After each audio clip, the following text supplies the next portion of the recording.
ನಮಸ್ತೆ ಸ್ನೇಹಿತರೆ, ಶಕ್ತಿ ಚಾನಲ್ಗೆ ಸ್ವಾಗತ. ನಾನಿವತ್ತು 5 ನಿಮಿಷದಲ್ಲಿ ಆಗೋ ಸಾರನ್ನ ನಿಮಗೆ ತೋರಿಸ್ತೀನಿ. ಅದ್ಯಾವುದು ಅಂತಂದರೆ, ಈಗ ನೀವು ತರಕಾರಿ ಬೇಳೆ ಹಾಕಿ ಬೇಯಿಸ್ಕೊತೀರ. ಬೇಯಿಸ್ಕೊಂಡವಾಗಲೇ ಸ್ವಲ್ಪ ನೀರು ಜಾಸ್ತಿ ಹಾಕ್ರಿ. ಆವಾಗ ಕಟ್ಟು ಸ್ವಲ್ಪ ಜಾಸ್ತಿ ಬರುತ್ತೆ. ಆ ಬೇಯಿಸಿದ ಕಟ್ಟನ್ನ ನೀವು ಒಂದು ಕಡೆ ಎತ್ತಿಟ್ಕೊಳ್ರಿ. ಆವತ್ತು ಹುಳಿ ಮಾಡಿರಿ. ಇನ್ನೊಂದು ದಿವಸ ನಿಂಬೆಹಣ್ಣಿನ ಸಾರು ಮಾಡಿರಿ. ಆ ನಿಂಬೆಹಣ್ಣಿನ ಸಾರು ಮಾಡೋದು ತುಂಬ ಚೆನ್ನಾಗಿರುತ್ತೆ. ಊಟಕ್ಕೆ, ಅನ್ನಕ್ಕೆ ತುಂಬ ರುಚಿಯಾಗಿರುತ್ತೆ. ಮತ್ತು ಕುಡಿಯಲೂಬಹುದು, ಮತ್ತು ಜೀರ್ಣ ಶಕ್ತಿ ಕೂಡ ಆಗುತ್ತೆ.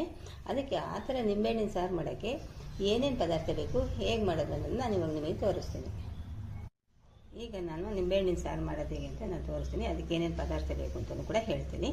ನೋಡಿ, ಇದರಲ್ಲಿ ಒಂದು ಬಟ್ಲು ನಾನು ಬೇಳೆ ಕಟ್ಟನ್ನ ತೆಗೆದಿಟ್ಕೊಂಡಿದ್ದೀನಿ. ಇದಕ್ಕೆ ಇಷ್ಟು ಕಟ್ಟಿಗೆ ಇಷ್ಟು 1.5 ನಿಂಬೆಹಣ್ಣು ಬೇಕು. ಮತ್ತು ರುಚಿಗೆ ತಕ್ಕಷ್ಟು ಉಪ್ಪು, ಒಗ್ಗರಣೆಗೆ ಸಾಸಿವೆ ಮತ್ತು ಜೀರಿಗೆ, ಕೊತ್ತಂಬರಿ ಸೊಪ್ಪು, ಕರಿಬೇವು, ಮತ್ತು ಒಗ್ಗರಣೆಗೆ ಸ್ವಲ್ಪ ತುಪ್ಪ. ಇವಾಗ ಇಷ್ಟನ್ನು ಉಪಯೋಗಿಸಿ ಇವಾಗ ರುಚಿಕರವಾದ ನಾನು ನಿಂಬೆಹಣ್ಣಿನ ಸಾರು ಮಾಡೋದನ್ನ ತೋರಿಸ್ತೀನಿ. ಇವಾಗ ನೋಡಿರಿ, ಒಂದು ಬಾಣಲಿ ಇಟ್ಕೊಂಡಿದ್ದೀನಿ. ಬಾಣಲಿಗೆ ನಾನು 1 ಸ್ಪೂನ್ ತುಪ್ಪ ಹಾಕ್ತೀನಿ. ನೀವು ಎಣ್ಣೆ ಕೂಡ ಹಾಕ್ಕೋಬೋದು. ತುಪ್ಪ ಬಿಸಿಯಾಗಲಿ.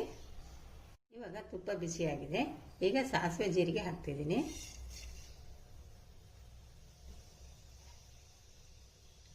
ಕರಿಬೇವು ಹಾಕ್ತಾ ಇದ್ದೀನಿ.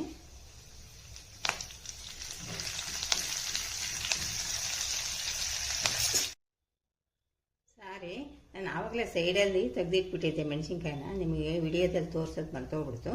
ಇವಾಗ ನೋಡಿ, ಒಂದು 4 ಮೆಣಸಿನ್ಕಾಯಿನ ಈ ಥರ ಉದ್ದುದ ಸೀಳಿ ಇಟ್ಕೊಂಡಿದ್ದೀನಿ. ಇವಾಗ ಅದನ್ನು ಹಾಕ್ತಾ ಇದ್ದೀನಿ.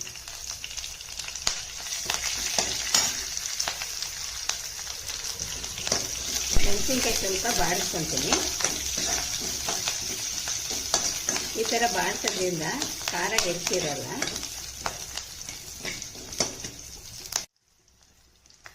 ಇವಾಗ ನೋಡ್ರಿ, ಈ ಬೇಳೆಕಟ್ಟು ಹಾಕ್ತೀನಿ. ಬೇಳೆಕಟ್ಟಿನಲ್ಲಿ ಮಾಡೋದು ತುಂಬ ರುಚಿಯಾಗಿರುತ್ತೆ. ಇದು ನೀರಿನಲ್ಲೂ ಕೂಡ ಮಾಡ್ಬೋದು, ಆದರೆ ಬೇಳೆಕಟ್ಟಿನಲ್ಲಿ ಮಾಡೋದು ತುಂಬ ರುಚಿಯಾಗಿರುತ್ತೆ.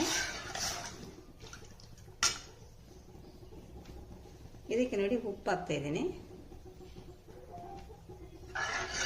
ಉಪ್ಪು ಹಾಕಿ ಸ್ವಲ್ಪ ಕುದಿಸ್ತೀನಿ.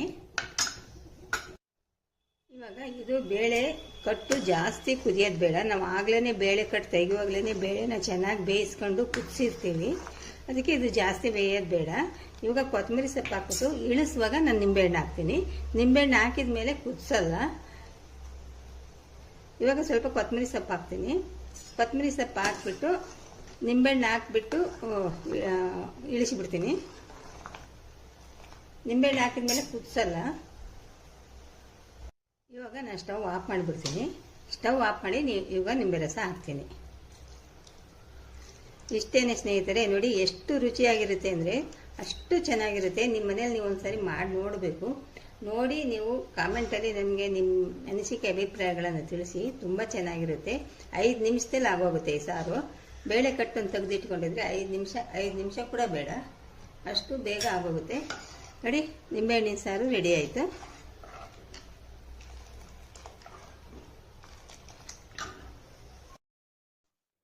ನೋಡಿ ಸ್ನೇಹಿತರೆ, ಎಷ್ಟು ಚೆನ್ನಾಗಿದೆ ಸಾರು. ಇದು ಅನ್ನಕ್ಕೆ ತುಂಬ ಚೆನ್ನಾಗಿರುತ್ತೆ.